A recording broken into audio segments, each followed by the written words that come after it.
Good afternoon and welcome to the William G. McGowan Theater. I'm David Ferriero, the Archivist of the United States, and it's a pleasure to welcome you here this afternoon. Before we turn to our program today about American lighthouses, let me tell you about an upcoming program. On Thursday evening at 7 o'clock, the National Archives joins with the 2016 March on Washington Film Festival to present Shared Legacies, honoring the Black Jewish Civil Rights Alliance.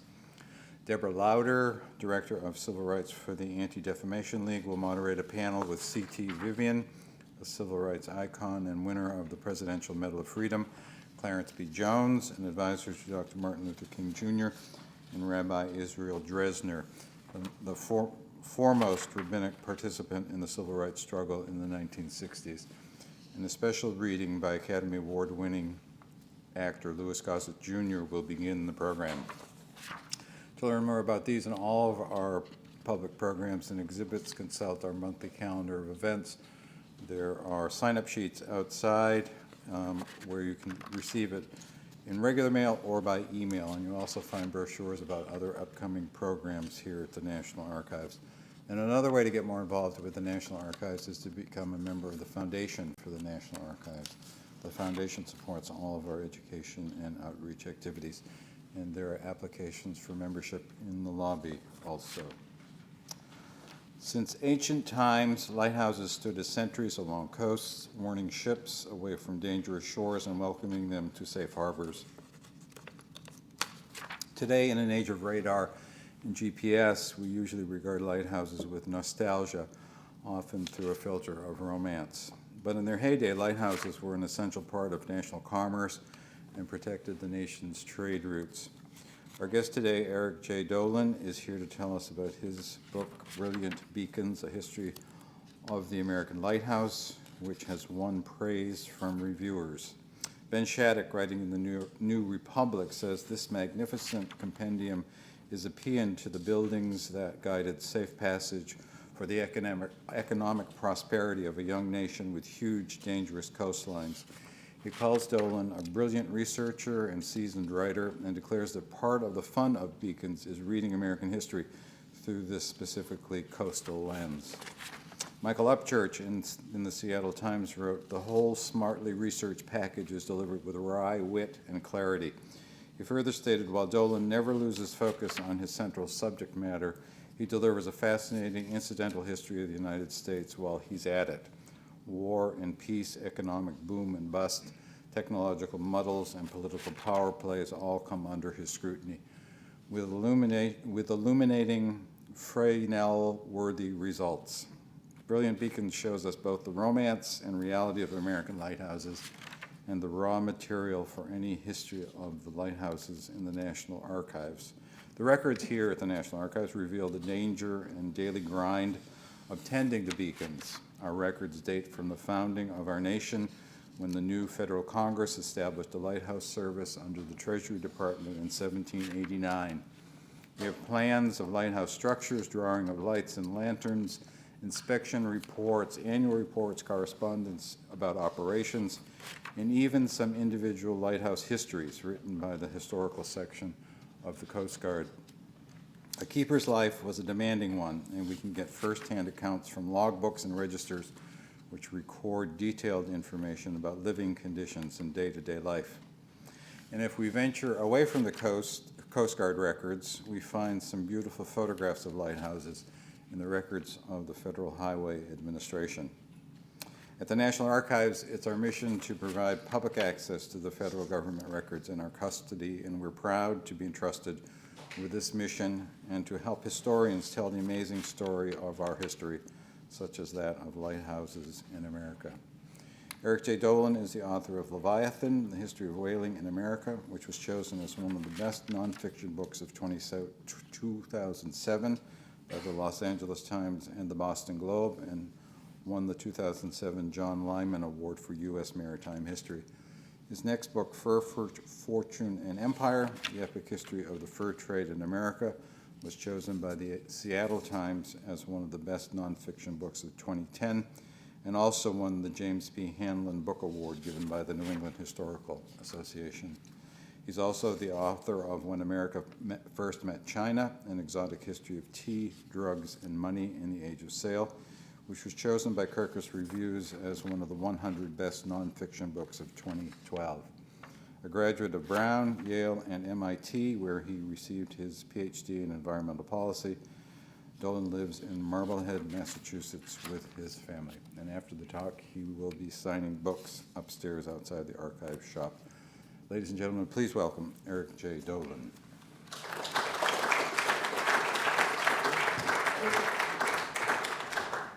Thank you, David, for that wonderful introduction. And it is great to be back here. I've lived in D.C. 4 times in my life, but in specific for this book, I spent a week in this building using the archives extensively, spent another couple of days up in College Park, and I also used the Waltham facility to help facilitate the research of this book.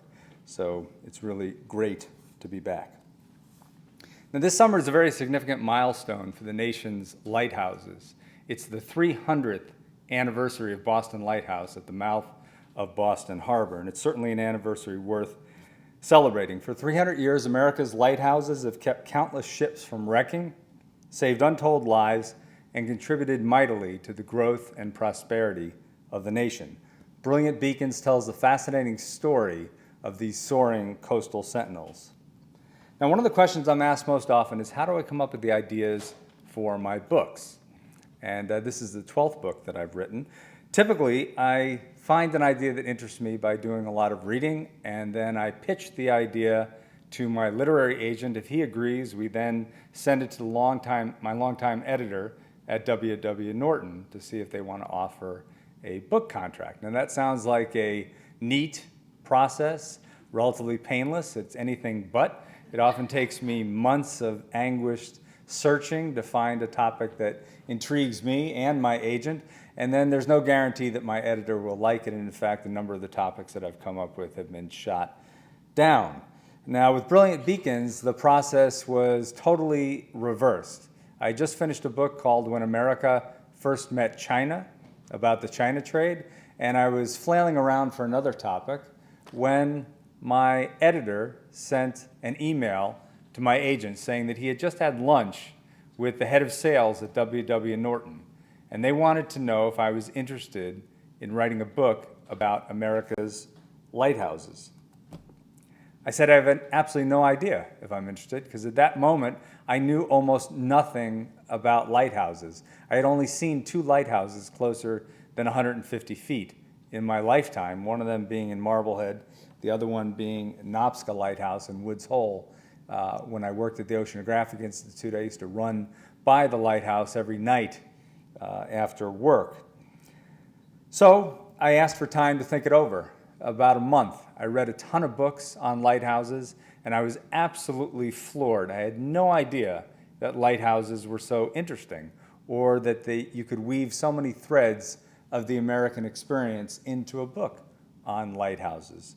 Far from being just a story about lighthouses, it's a story about colonial commerce, nation building, technological innovation, war, engineering feats, disasters, tragedy, personal inspiration, poetry, art, and hope. And that was just in one chapter, so I knew that this was going to be a good book to write. I put together the proposal, and I was off. It took me about 2 years to finish the manuscript and hand it in to my publisher.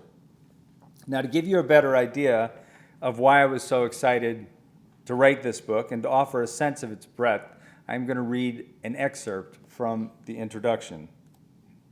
The history of America's lighthouses is wondrously wide-ranging. It's about the far-sighted colonies that built the first lighthouses on the East Coast to welcome commerce to their shores, embracing the founding of the nation and its dramatic expansion across the continent. When the inaugural Federal Congress convened in 1789, one of the first issues it took up was whether the federal government or the states would be in charge of lighthouses. And in one of its earliest acts, Congress made lighthouses a federal concern. From that point forward, as the country grew, so too did the number of lighthouses, creating a necklace of beacons and literally lighting the way for the settlement of new territories and states. Brilliant Beacons is also a history of government ineptitude and international competition. For a long time, America's lighthouses were vastly inferior to those in Great Britain and France, even though many stubborn and misguided American officials refused to concede that fact. Only by emulating its cross-ocean rivals was America able to elevate its lighthouse system from one mired in mediocrity to one that was among the best in the world. The book is likewise a history of lighting innovation.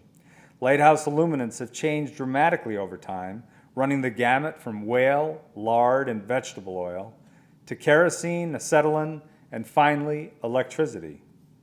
Similarly, crude lamps gave way to more sophisticated ones, and reflectors that did a poor job of projecting the light were replaced by the crown jewels of lighthouse illumination, Fresnel lenses, which not only increased the intensity of the light, but also became one of the most important and strikingly beautiful inventions of the 19th century. Most of these elegant lenses have since been supplanted by modern optics, which are far less arresting to the eye, yet still effective in casting refulgent beams toward the horizon. Lighthouses have undergone substantial structural changes. While early towers were made of wood or rubble stone, in later years, cut stone, bricks, iron, steel, reinforced concrete, and even aluminum became the materials of choice. This lighthouse was the last major lighthouse built in the United States in the early 1960s, and it's unusual for a bunch of reasons, but two of those are that it's the only lighthouse in the country with an elevator and the only one with air conditioning. Now, although all lighthouses required skill to build, a few pose such significant challenges that they are truly marvels of engineering, serving as testaments to human ingenuity. America's military history is one in which lighthouses have played a crucial role. They served as lookout towers in many conflicts, but during the American Revolution and the Civil War, they also became key strategic targets, resulting in more than 160 of them being damaged or completely destroyed. Like wars, natural disasters, especially hurricanes, have taken a terrible toll on lighthouses. The Great Hurricane of 1938 stands out, both for the extent of devastation it wreaked and for the gripping and tragic stories of survival and death that it left in its wake. At its core, however, the dramatic history of America's lighthouses is about people, and an intriguingly diverse cast of compelling characters brings that history to vivid life. These include founding fathers, skillful engineers, imperiled mariners, and intrepid soldiers, as well as saboteurs, penny-pinching bureaucrats, I was a bureaucrat once, ruthless egg collectors, and inspiring leaders. Undoubtedly, the most important actors are the male and female keepers, who, often with the invaluable assistance of their families, faithfully kept the lights shining and the fog signals blaring. No one who has studied the history of these keepers could claim that their lives were a proverbial picnic, for they contended with loneliness, monotony, and a myriad of dangers. Not surprisingly, a few died in the line of duty. Many keepers rescued people in distress on the water, some performing so heroically that America's highest award for life-saving was bestowed on them. Above all, keepers provided a vital public service that was at once noble and altruistic. The 1900s saw the role of keepers diminish over time. As lighthouses were decommissioned or became automated, the number of keepers dwindled, and today only Boston Lighthouse, shown here, still has one. And if you have never visited Boston Lighthouse, this is the summer to do it. The 300th anniversary, they just finished a huge renovation, and it's a beautiful lighthouse to visit. But as keepers faded from view and lighthouses began suffering from neglect, nonprofit organizations, government agencies, and private individuals stepped forward to become the new stewards of an increasing number of lighthouses, ensuring that they will be cared for and preserved for the benefit of future generations. Lighthouses are among the most beloved and romanticized structures in the American landscape. It is not difficult to find evidence of their hold on the public's imagination. Lighthouses are emblazoned on postage stamps and license plates, while legions of artists portray them on their canvases. Many cities and towns incorporate lighthouses into their official seals. And even more businesses and organizations use lighthouses in their logos and advertising. Scores of books, movies, and television shows employ lighthouses as subjects, plot elements, or as dramatic settings, and millions of people visit lighthouses every year.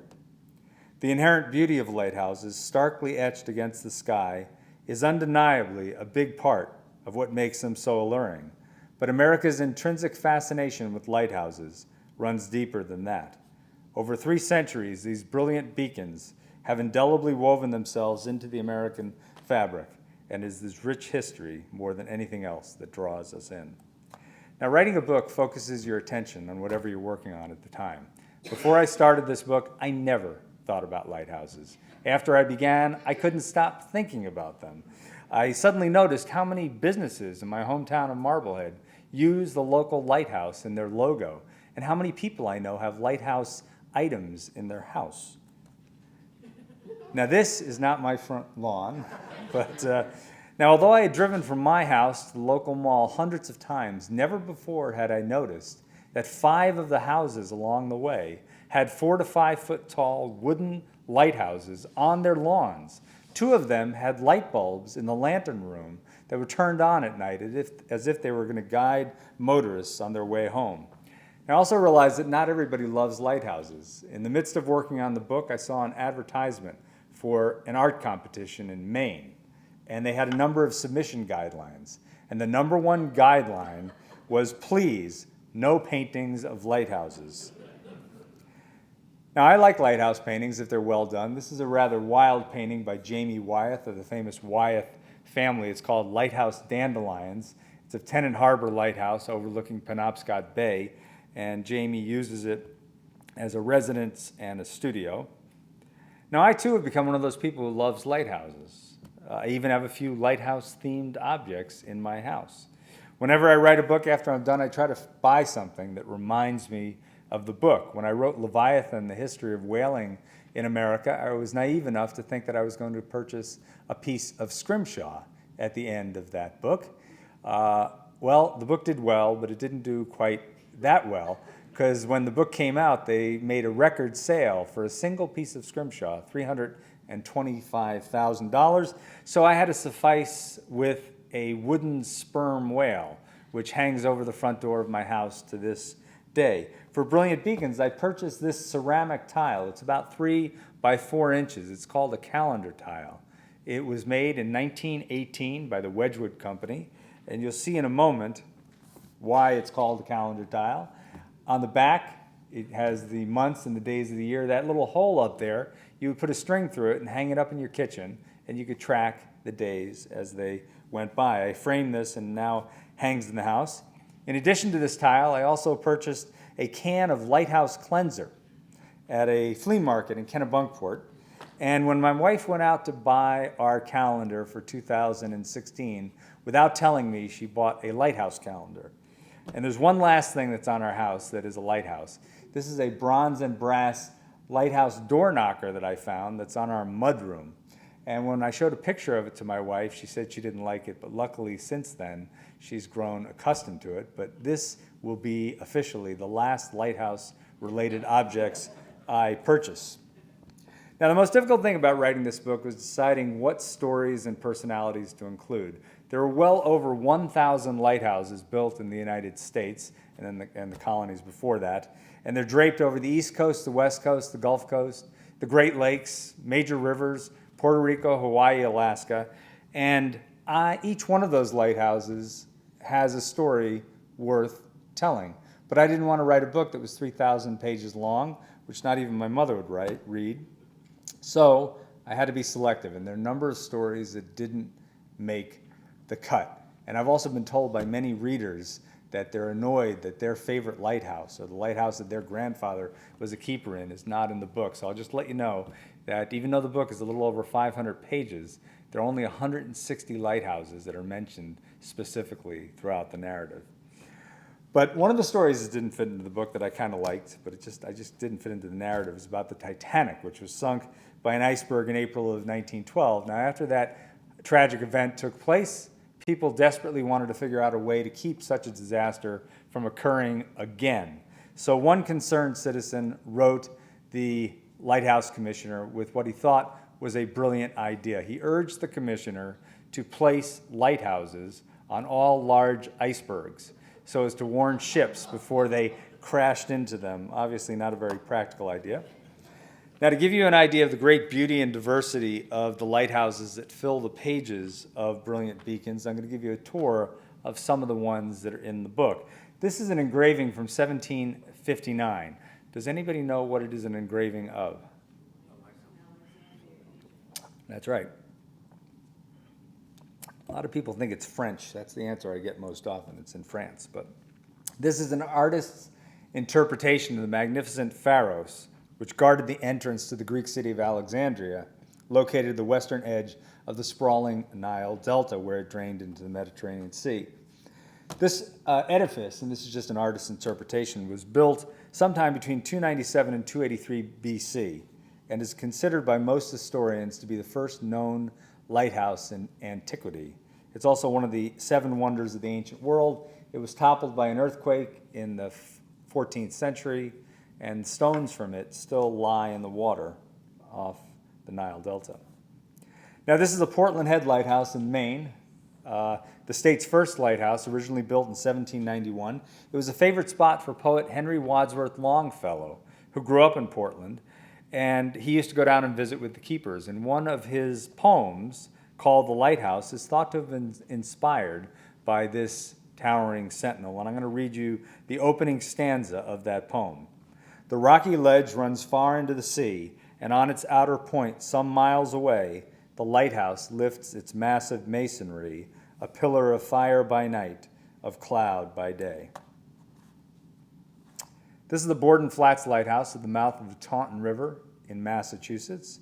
And today, you may be surprised to learn, it serves as a bed and breakfast, but you have to bring your own breakfast. And I met somebody who stayed there, and apparently the bathroom is on the first floor in a closet. I think it's a composting toilet. This is one of the well-appointed rooms in the Borden Flats Lighthouse. Now, here's a Curry and Ives print of the Statue of Liberty from 1885. And what I bet you didn't know, because I didn't know, is that the Statue of Liberty was not only intended to serve as a welcoming symbol to the weary of the world, but it was also meant to be an active lighthouse. And in fact was for a short period of time before it was retired, because it wasn't a very good lighthouse. This is an older picture of the lighthouse that I showed earlier at the Chesapeake Bay Maritime Museum. This is the Hooper Strait Lighthouse in 1916. These are called cottage-style screw-pile lighthouses because those iron legs have screws at the end, or flanges, that literally screw into the muddy or sandy substrate.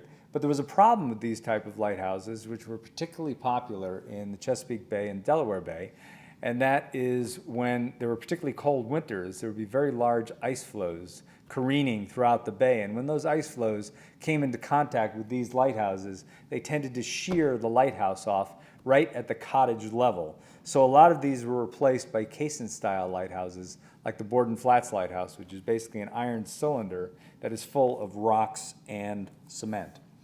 Now, here's the Cape Hatteras Lighthouse, probably the most familiar lighthouse in the nation, often called America's Lighthouse. This is the third Cape Hatteras Lighthouse. It was built in 1870, and it is 193 feet high, and it took 1 million bricks to build it. Now, you may remember in 1999, this giant structure was moved 1,500 feet back from the edge of the sea to keep it from tumbling into the surf. It took a little more than a month to move it. It cost about $12 million. It's the tallest brick structure ever to be moved in the world. And the 2 companies that moved this lighthouse are also the 2 companies that have moved every other lighthouse in the United States, about 10. And I thought I had a brilliant idea. Before the book came out, I took 2 advance review copies, which are basically paperback versions of the book. And I sent one each to the presidents of each of those companies. And of course, my hope was that they would fall in love with the book and buy copies for everybody in their company. As far as I know, they didn't do that. But they did send me something in response. One of them sent me a very nice letter. The other one sent me a care package. I opened it up, and inside was a T-shirt. And on the T-shirt is a very muscular guy. It's like a cross between the Incredible Hulk and Mr. Clean. and he's got his arm crooked up like this, and the southeast, Block Island Southeast Lighthouse is in his arm. That's one of the ones that was moved. And in his other arm, he's dragging the Cape Hatteras Lighthouse along. And also in the care package was a baseball cap. But the thing that I found almost most interesting was a bandana, which had skull and crossbones, the pirate's symbol. And this person didn't know at the time that I was working on a book on pirates, which I still am. So I thought that was an interesting coincidence. Now this is a picture of the beams emanating from the Pigeon Point Lighthouse in Pescadero, California. This is the annual lighting ceremony where they stop the spinning of the Fresnel lens to allow photographers to click away and take this gorgeous image. Today, if you go to California, you can stay at this lighthouse. It's a hostel. This is the St. George Reef Lighthouse, located about 6 miles off Point St. George in northern California. It was finished in 1892. It took about 10 years to build, cost $752,000, which is the most ever spent on a lighthouse in the United States.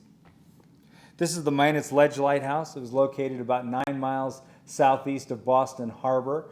There were actually, and right off the coast of Cohasset, there are actually 2 Minot's Ledge lighthouses. This is the first one, an iron pile skeletal structure. Beneath those waves is Minot's Ledge. It's about 25 to 35 feet wide, rock, irregular rock. They drilled holes in the rock. They put those iron legs into the holes, cemented them in place, and this lighthouse only lasted for 2 years before a nor'easter swept down and obliterated it, killing the 2 keepers within. But before it tipped over, one of the keepers had time to write a note in which he said he feared they weren't going to make it through the night, put it in a glass bottle, pitched it over the side, and it was found 2 days later by a Gloucester fisherman. And that note is now in the Scituate Historical Society. Now this lighthouse was gone, but they needed another one along this dangerous stretch of coast. So they built this in 1860. This is the current Minot's Ledge Lighthouse. It's 114 feet high. Those blocks are 2.5 to 5 tons apiece of Quincy granite. They had to be transported more than a mile offshore and put into place at a time when they didn't have electric supplied machinery. It's really an amazing engineering feat. And some of you may know that the Minot's Ledge Lighthouse is known as the I Love You light, or the Lover's Light. And that's because its characteristic flash of 1 flash, 4 flashes, 3 flashes corresponds numerically with the phrase, I love you. Now, as somebody who worked for the federal government, in fact, much of it here in this very city, for 11 years, I can guarantee you that the federal bureaucrat that came up with that lighting characteristic in 1896 did not have love on his mind when he did so. Some Romeo later gave it that appellation. And believe it or not, all over the country it's known. People know about this lighthouse. I spoke out in California and Washington, and they knew about the Lover's Light. Now here is the Cape Flattery Lighthouse, located on Tatoosh Island, the most northwesterly point in the contiguous United States, off of Washington. And in the late 1800s, a despondent keeper pitched himself off that cliff, but he survived. And the 2 other keepers went and gathered him up, brought him to the mainland, deposited him in a hospital, and then the lighthouse board promptly fired him because he wasn't. Now, does this look familiar to anybody? It's from a movie. It's also a lighthouse, but anybody familiar? Life is Like a Box of Chocolates? Forrest Gump. This is the Marshall Point Lighthouse in Port Clyde, Maine. And if you saw the movie Forrest Gump, you will remember that Tom Hanks at one point becomes a cult-like figure who runs back and forth across the country, and the eastern terminus of his run is this lighthouse. And if you ever go to this lighthouse, they have a wonderful museum and they have a scrapbook with tons of pictures of Tom Hanks. For 2 days he was there filming a scene which lasts, I think, 4 seconds in the movie. Now this is the Makapuu Point Lighthouse at top Makapuu Point in Oahu, Hawaii. It's about 400 feet above the water, and here is the massive Fresnel lens that is in that lighthouse. It's called a hyperradiant lens. It's the largest type of Fresnel lens ever built. There's only one of them in the United States, and it is 12 feet high. It weighs 14 tons, and it has 1,188 prisms. This is a sunset at Michigan City East Pierhead Lighthouse overlooking Lake Michigan. And a number of the images in the book, I had to purchase the rights to use them from photographers, and this is one of them. And for each photographer that I did that, they get a copy of the book. So I sent this guy a copy of the book, and he wrote me an email, and he said, Eric, I got your book, I'm enjoying it, but I'm really surprised. I thought when you purchased the rights to this image that you were doing a guidebook for lighthouses or a picture book. I didn't realize that you were writing a book. I think there were many more words in the book than he had expected, I think. I also want to mention that all the images that I'm showing you tonight, usually I speak at night, are in the book, minus one or two, and a number of those images came from the Library of Congress, also the National Archives. This is a stunning 30-second time exposure of the Ludington North Breakwater Lighthouse in Ludington, Michigan. And this is the New London Ledge Lighthouse off of New London, Connecticut. It was built in 1909. Very stately lighthouse. If you saw this on the street in Washington, D.C. or in Georgetown, you wouldn't look twice. Like almost every other lighthouse in the country, it has a ghost story associated with it. There apparently was a keeper there named Ernie, whose wife cheated on him, and he pitched her off the roof or in some other way disposed of her. The only problem with the story is there never was a lighthouse keeper named Ernie at this lighthouse, nor is there any record of somebody being murdered out there. But if you go to New London, they will not let the facts get in the way of a good story, nor at any other lighthouse. I love this picture. This is called Ice Beard. A photographer named Tom Gill took it. This is at the Michigan St. Joseph Pier Lighthouse in December of 2010. That's ice, obviously, on the lantern room and the tower. Looks like it's carved out of marble, and this is the day after a storm kicked up 20-foot waves in Lake Michigan and coated the lighthouse. Now here's a picture of a lighthouse that's near and dear to my heart. This is the original Marblehead Lighthouse in my hometown of Marblehead. Has anybody been to Marblehead? It's on Marblehead Neck. Yeah, grew up right 2 towns over. Marblehead Neck, which is a promontory that's right next to the mouth of the harbor, and it was built in 1835. It was only about 23 feet tall, and when it was built, the Marblehead Neck was used as a place to dry fish and for pasturage. So the lighthouse worked fine, but then in the 1860s, wealthy people, predominantly from Boston, started to build what were called at the time summer cottages on Marblehead Neck, which most of us now call mansions, and they blocked the lighthouse, so the fishermen complained. The lighthouse board decided that they had to do something to remedy this situation, so the first thing they did is they put up that tower that you see behind the lighthouse, about a 100-foot pole, and they would raise a lantern, a kerosene lantern, to the top of the pole every night. That lasted for a couple of years, but that wasn't a great solution. So the lighthouse board decided to build a 100-foot tall brick lighthouse. But at the last minute, they opted for economy, and they built this lighthouse instead. Now, about half the people in town, as far as I can tell, hate this lighthouse. The other half love it. It certainly doesn't fit in with the New England landscape like other lighthouses there do. And in fact, this is the only skeletal tower lighthouse in New England. You have to go all the way down to Coney Island to find the next one. I kind of like the lighthouse, but if I could go back in time, I would try to convince the board to build a brick or a stone lighthouse. Now this image is in the book, and it's the most important image to me. It's a painting of the Edgartown Lighthouse, about 18 by 20 inches. Edgartown Lighthouse on Martha's Vineyard. And it was done by my daughter, Lily, when she was 17, before she headed off to college. Every few months, my daughter and my mother-in-law, who's a professional painter, would go into Boston and they'd take a painting class together as a bonding exercise. One time she went in while I was working on the book and she saw a photograph of this lighthouse. She painted this painting, brought it home, gave it to me as a present, and said, "Dad, do you know why I gave this to you?" And I said, "Yeah, because you love me." And she goes, "Nah, I want you to finish this damn book." So it was meant to be a motivational piece of art, and it worked very well. It still hangs in my office to this day.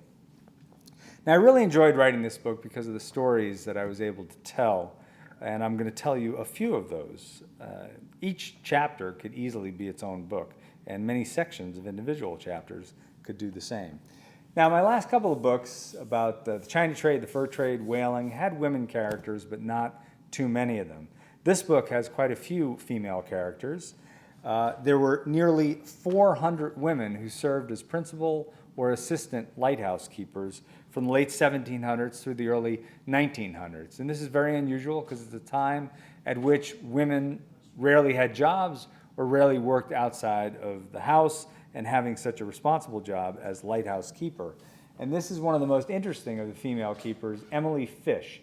She was married to a guy named Melanchthon Fish. He was a doctor out in San Francisco. He dropped dead of a heart attack at age 65.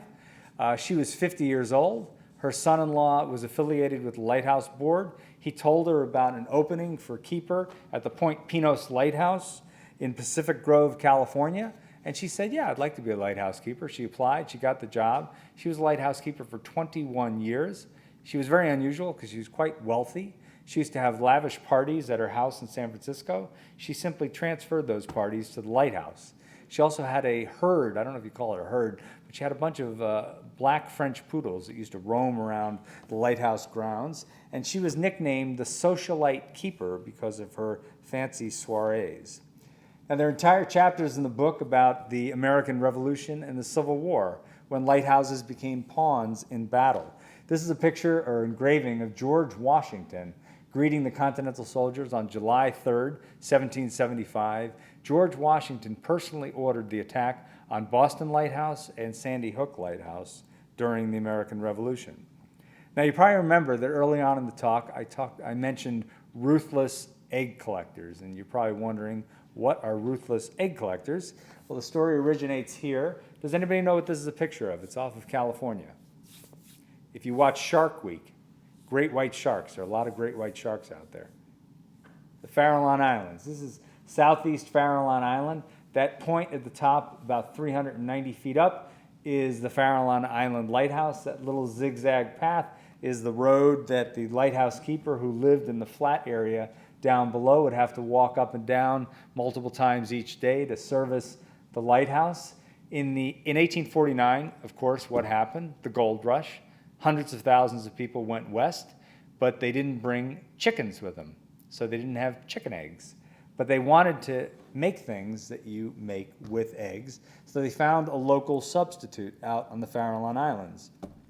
The common murre lays these beautiful mottled eggs, which are about the size of a goose egg, and they are suitable substitutes for chicken eggs, although some people claim that they tasted a little bit fishy. And they were very valuable. In the 1850s, the early 1850s, you could get $1.25 on the wharf at San Francisco for a dozen of these eggs. This is at a time when the average lighthouse keeper in the United States only earned $400 a year. So there was a large financial incentive, especially when you consider that these eggers, the people that went out to collect the eggs, could gather thousands of them in a day. So it took nearly 40 years for the federal government to finally evict these eggers from the island, but not before one person was murdered and a number of other people were shot. Eggs aren't the only avian element to make an appearance in the book. I talk about how birds knock into lighthouses for reasons that we still don't completely understand. And I also discuss the interesting role that keepers played in the early 1900s protecting birds from plume hunters and egg hunters. Because you may remember that in the early 1900s, there was a millinery craze where you would put birds' feathers on your hats. In fact, one ornithologist, Frank Chapman, walked down Park Avenue in the early 1900s and in a single, I think it was 2 or 3 hours, counted 425 species of birds impaled on women's hats. There's an entire chapter in the book about lighthouse heroes, the people who risked their lives to save others.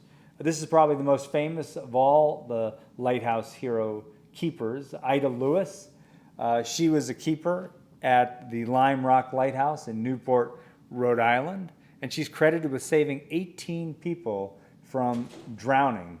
She became one of the most famous women in the latter half of the 19th century. In a single summer, 10,000 people came to visit her because they had heard about her exploits. Ulysses S. Grant came by, William Tecumseh Sherman. People stole things from her house because they wanted a piece of Ida Lewis. The paparazzi of the day hounded her, and she got many unwanted marriage proposals. Now, this is a particularly appropriate object for this building or any building that saves records or feels very strongly about the printed word. These are the Lighthouse libraries with the Lighthouse board sent out in late 1800s and early 1900s. 500 of them would be sent to isolated lighthouses so that the keepers there could have some form of entertainment. Now imagine that you are at a remote lighthouse and you get one of these boxes and you open it up and you want to read a book. What do you think you do? You just grab a book and start reading? No, there were government regulations that controlled the use of this box. You had to sign out the book first, and then you had to sign it back in. I don't know if any late fees were collected.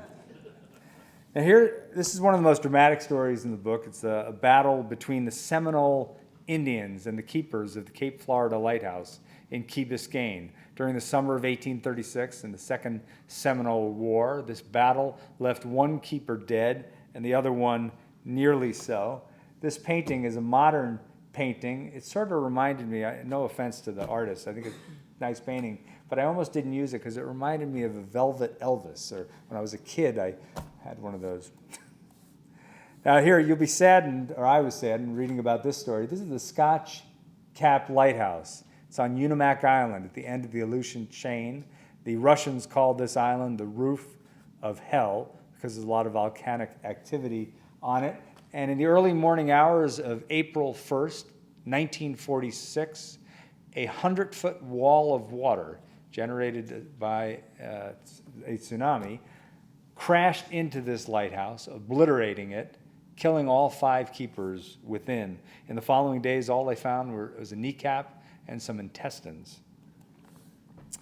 This is a much more uplifting story, The Flying Santa, a program that began in 1929 when a pilot out of Rockland, Maine, Bill Winkapaw, who had delivered things all along the coast of Maine and saved people in the water, he had been helped to get back to the airfield on many a dark and dreary night by the gleam of the lighthouses. So he decided he wanted to say thank you to the lighthouse keepers who had helped keep him safe.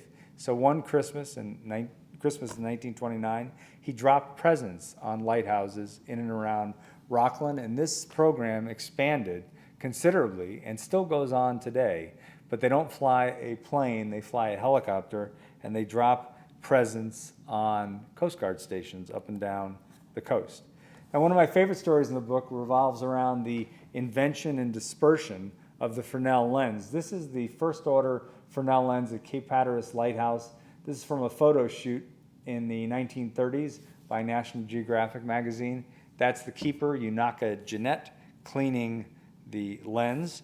And here's a lantern and a lantern room and a watch room of a lighthouse that has a first order Fresnel lens within it. And here's the man that we have to thank for the Fresnel lens, Frenchman Augustin Jean Fresnel, one of the great geniuses of the 19th century.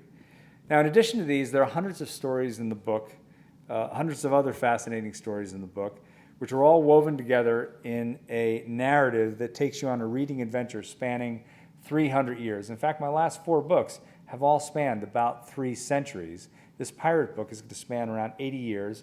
My next book, I promised myself and my wife, is going to focus on one person or one event, because I'm getting tired of these sweeping panoramas. Now, one of the most exciting chapters in the history of American lighthouses is being written right now. Its roots reach back to the mid-1900s, when America's lighthouses were going through a period of great change. Many lighthouses that were no longer needed for navigational purposes on account of advances in long-range and short-range radar systems were being decommissioned. And an increasing number of lighthouses were being automated, meaning that they no longer needed keepers to tend them. This created there was a little bit of a problem that the Coast Guard had. The Coast Guard had assumed responsibility for lighthouses in 1939. They had a huge mission, they had limited staff, and limited funding. So the Coast Guard focused on maintaining the quality of the light and the fog signal, if there was one. They were less concerned with the towers and the lighthouse keepers. So those structures started falling into disrepair. Now, just at a time when lighthouses were in most jeopardy, help arrived. Starting in the mid-1960s and continuing up through the present, a great array of nonprofit and government organizations concerned about the fate of lighthouses have taken action to preserve them. This is the East Brother Lighthouse right near San Francisco on an island. It was built in 1871, and I'm told that if you go here, well, today it serves as a bed and breakfast, and if you go here, they'll pick you up, they'll take you to the island, they'll give you champagne, they'll put chocolate on your pillows, and they'll give you a tour of a lighthouse, and it will only cost you $375 to $425 a night. And when I gave a talk out in California, a gentleman sitting in front of me raised his hand and said, "Oh yeah, I took my wife," his wife was sitting next to him, "I took my wife there 20 years ago. It was a lot cheaper than that." So she had a good sense of humor, so she laughed because it sort of sounded like she wasn't worth it at the present time. Now, this is Fire Island Lighthouse on Long Island. It was saved from demolition by the Fire Island Preservation Society. Now, in 2000, the federal government got involved in lighthouse preservation in a really big way. It launched the National Historic Lighthouse Preservation Act, and basically under that act, if the Coast Guard determines that any lighthouse station is no longer needed or central for its mission, it can be transferred free of charge to nonprofit or government agencies. When there are no applicants, they can sell the lighthouse at a public auction. Under this act, 73 lighthouse transfers have taken place to government or nonprofit keepers, and nearly 50 lighthouses have been sold at public auction. The prices paid have varied widely. The least expensive sale thus far is the Cleveland Harbor East Breakwater Lighthouse on Lake Erie, which was sold for only $10,000, although the down payment, the original payment, is only part of the expenses of owning a lighthouse. This is the most expensive lighthouse sold to date. It's the Graves Lighthouse at the mouth, a little bit beyond the mouth of Boston Harbor. It sold a few years ago for $934,000 to a couple who lives right outside, well, in Boston, Brookline. And they are doing a wonderful job renovating it to the point that they've hired furniture makers to make furniture with rounded backs so that it maximizes the use of this tower. Now, it's a great time to learn more about lighthouses and to visit them. Of the nearly 700 lighthouses still standing in the United States, about half of them can be visited. Some of them have museums. Others allow you to climb the towers. For 3 centuries, lighthouses have illuminated America's shores. They and their dependable keepers have done a wonderful job of keeping maritime commerce safe, the cargoes and the passengers traveling on those ships. The success and growth of the American economy could not have been achieved without the work of these lighthouses and their keepers. So I think it's very appropriate that now we in turn are becoming the keepers of many of these lighthouses and ensuring that they are here for future generations. Now, before I finish up, I just want to tell you a couple of quick stories. First, I'm going to give you a bad pun that was given to me after I gave my first talk. If you read this book, it'll be an illuminating experience. Or somebody had me sign their book, it's a little light reading. Or you light up my life. I've signed that a number of times. But the strangest thing that I've signed was at a yacht club in Connecticut. A woman came up and she was laughing. Her boyfriend was with her, and she goes, "I know what I want you to put in the book. Dearest Elaine, you mean the world to me, and I couldn't have written this book without you. Love, Eric." So I talked to the bookseller sitting next to me, and I said, "Should I put that in there?" And she said, "I don't know, it's your book." So I did. But I will tell you that later that night when I told my wife that story, she was not amused. But the best all-time comment that I've gotten was after I spoke to 400 third to fifth graders in Cohasset, Massachusetts, and a little third grade girl came up to me right after the talk and said, "I'd like to get a copy of your book." And I said, "Well, a copy's been donated to your library. You can take it out there." She goes, "No, I want to buy one." I said, "Well, they cost a fair amount of money." She goes, "I have $2 in my pocket." I said, "It's a little more than that." And bear in mind, 200 kids were watching this interaction. It's a little more than that. She goes, well, how about I give you the $2 now, and I give you the rest when I'm an adult. And then she grabbed one of my business cards when that ploy didn't work. She said, here, if I give you one of your business cards, will you give me a discount? So I don't know what she's going to do when she grows up, but I am absolutely sure she is going to be a success. And before I finish up, I'm just going to show you, I really like the covers that Norton has done for my books. I'm very involved in the covers, picking the title and getting the imagery, but here are the last 3 books. This is the book about the China trade. This is the book about the fur trade. That painting down there by Edward Moran, it's larger than that, sold recently, a few years ago at Christie's for $17.2 million. And here's the cover of the whaling book showing these poor whalemen being rammed by a sperm whale and pitched into the water. And with that, I'm done. I'd be happy to answer any questions you might have, and thanks for coming out on a beautiful day.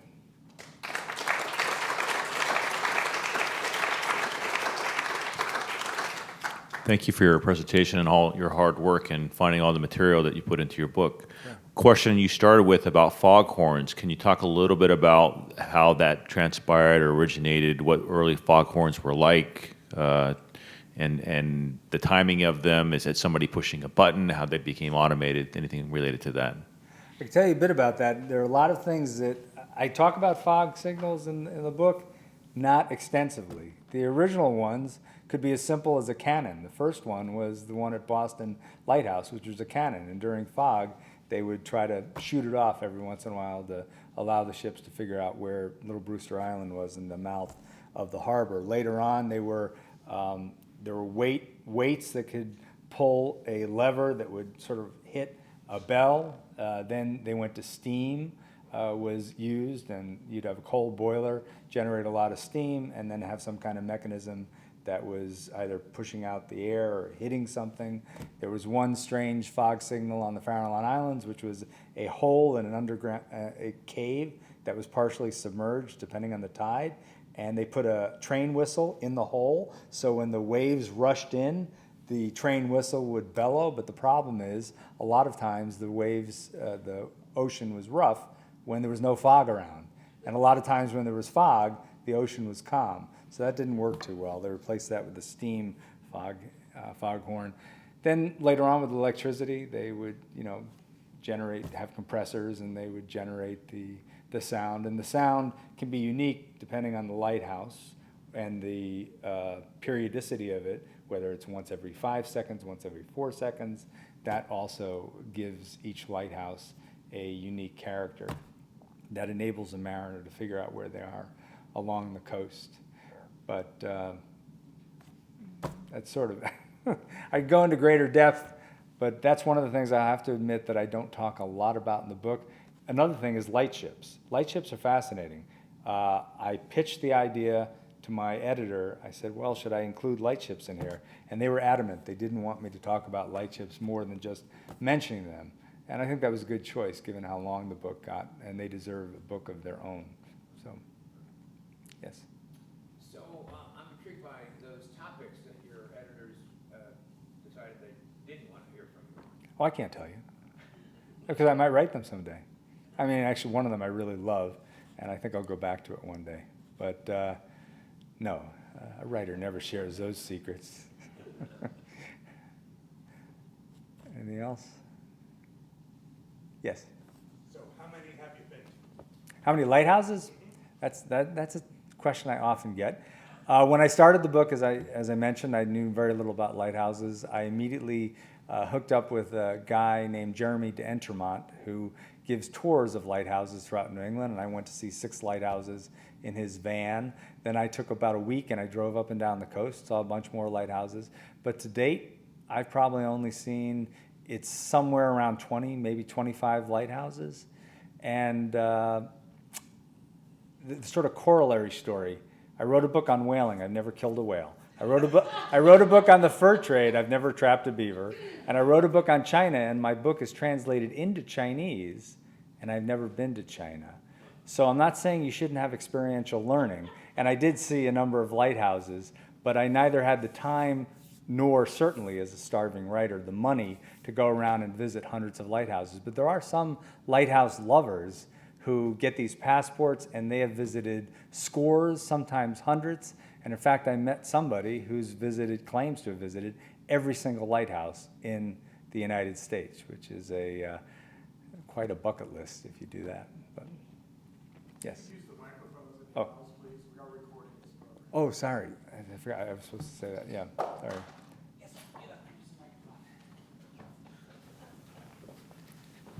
So you said that when you're writing a book, the topic consumes you. So I'm wondering, now that you're writing your book on pirates, is it difficult for you to switch gears and to talk about some of your previous works? No, it hasn't. Well, if you ever looked at my resume, and I worked for a number of years, you would think I couldn't keep a job, because I have had a lot of different jobs. And part of it is because my interest, I just get interested in different things.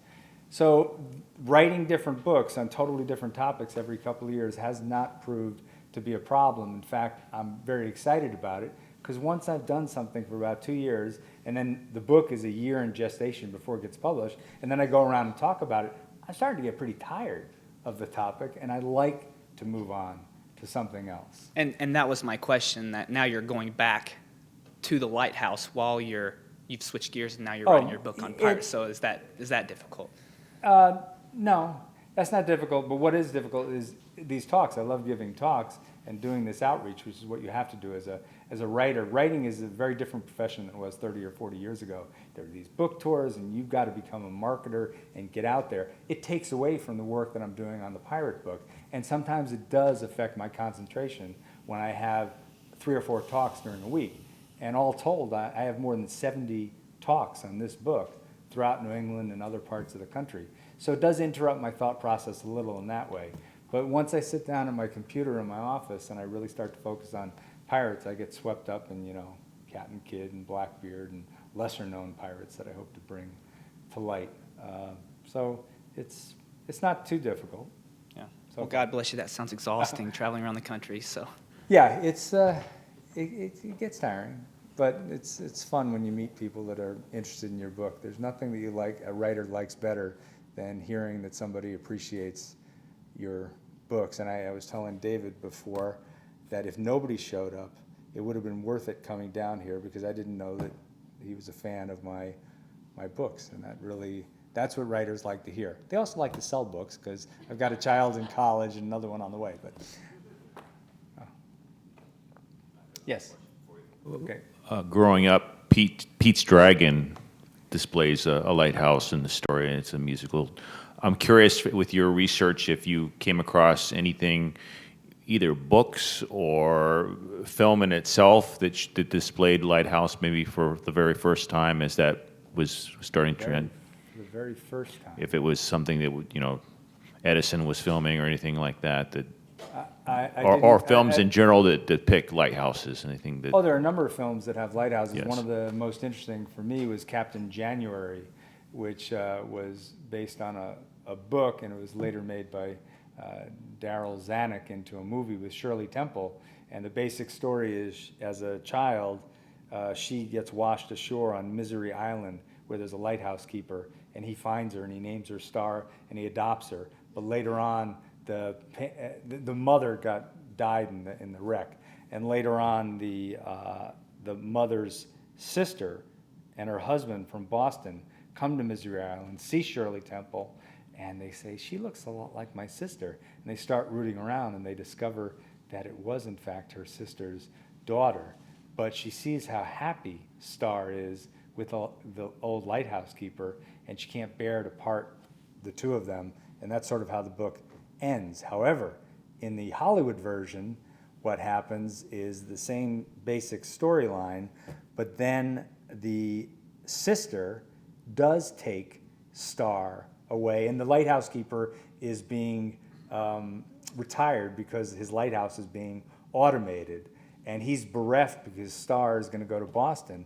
But at the last minute, the sister and her husband hire the lighthouse keeper to be a captain of their yacht in Boston, so he can always stay near Star. It's also got Buddy Ebsen in the movie, who is a really good dancer. But that's a good movie that I'd recommend watching. But there are quite a few paintings in the late 1800s, starting late 1800s, that have lighthouses in them as an image. Not nearly as many as there are today. And when you go up and down the coast, it's one of the most painted objects, certainly on the coast.